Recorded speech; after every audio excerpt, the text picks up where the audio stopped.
Hello everyone, welcome back to the channel. I'm Leonardo, and this time I'll be reviewing a demo that I played recently that's called Deadcraft. Now, Deadcraft is, as you might expect, a game about zombies. In this game, you portrayed Reeve. At the moment you enter the Citadel to save your friend, you meet the main antagonist, which is Nebron, and he just kicks your ass. Now, while they are going to try an experiment on you, you manage to escape to the slums of the city. And there is where the story begins.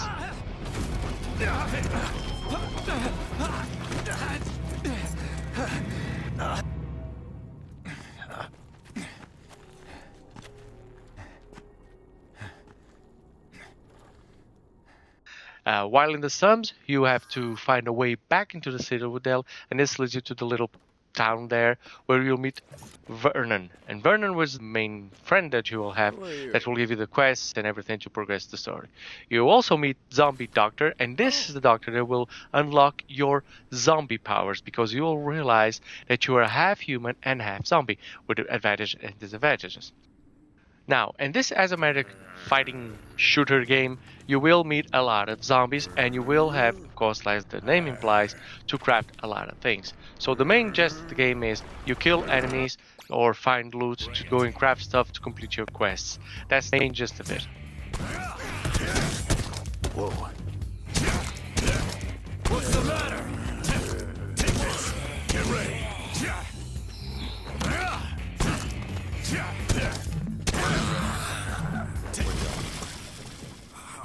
It's really fun. The game is really well made. I really enjoyed the graphics. One of the things that really astonished me the most was really the voice acting, which I thought it was really good for a game that, you know, looks like an indie. It's not a particular indie because this company, Marvelous, has worked with Fate Stay games, and Fate Stay is a strong IP. But still, I was amazed to see this happening. Is that escaped zombie dude that Mr. Nebron is making everyone look for? What? That damn zipper prick was there after all! Damn that sneaky bastard! Now, throughout your quest, you will unlock several crafting talents and other battle talents. The main important one is that you have half human and half zombie powers. Now, when you're half human, fully half human, you'll have more power of defense and not so much of offense.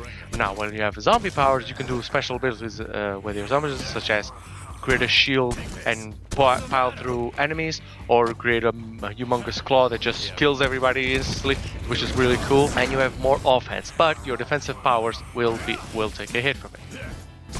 The universe itself is really good to explore. You have a map where you can see where everything is, or every quest is there. There are some side quests that will give you some rewards, and you maybe unlock new talents or new materials.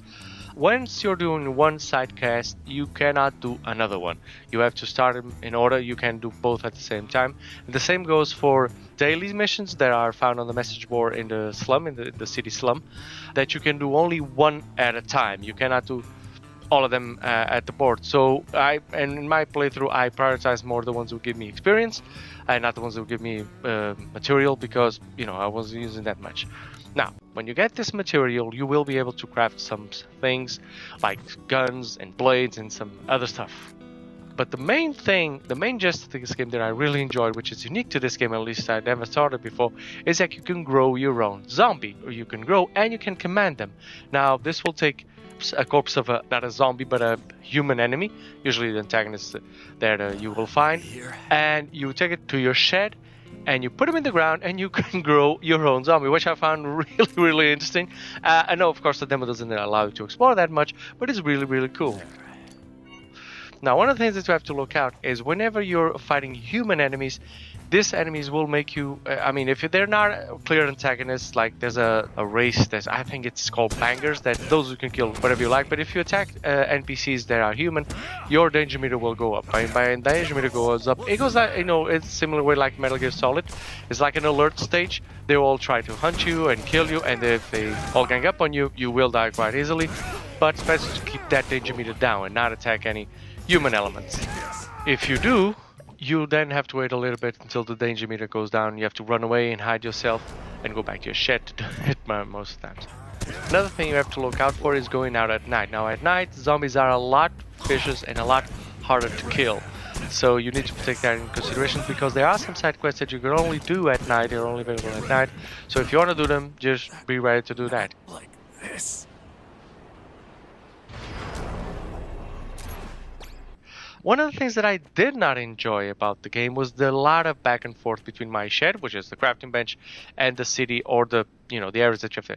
There is no such thing as fast travel, at least not in this stage of the game. So there's a lot of running back and forth between the house and the city, the house, and you always have to go back to the house for one main reason. Your stamina will deplete during the day. Now you have 4 things, which I think is a lot.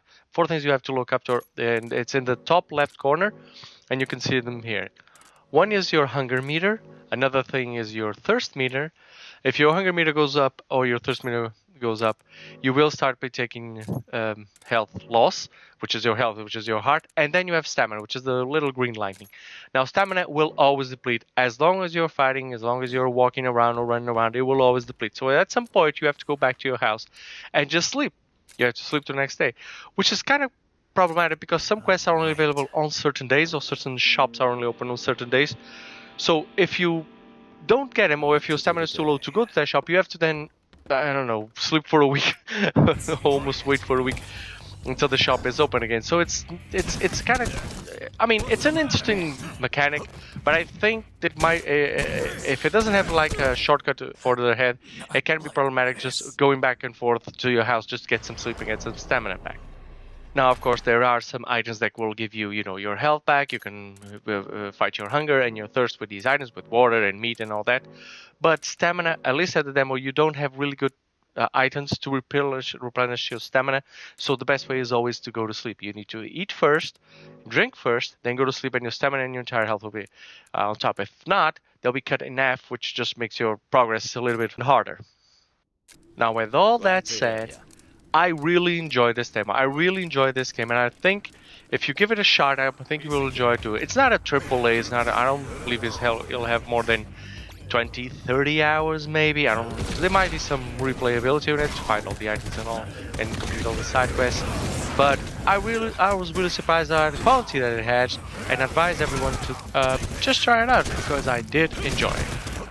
So if you enjoyed this video, please like and subscribe, and as always, have a great game, guys.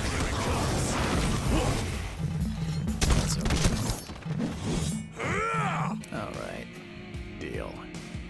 You seem like you know what you're doing, so I'm in. Huh. Music to my ears. Just leave all the planning to me. I'll get the ball rolling. Whoops. Can't forget your well-earned reward for the zombie extermination earlier. Was a pleasure kicking ass with you. Let's do it again sometime.